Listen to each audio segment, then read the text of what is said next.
मनीष समय पाखे हारी न थाए, हारी थाए तो अभिनय पाखे।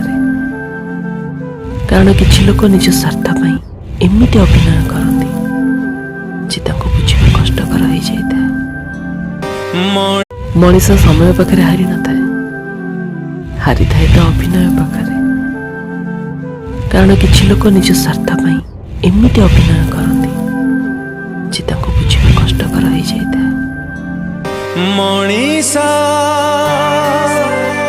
मनीषा हाय रे कली जुग मनीषा।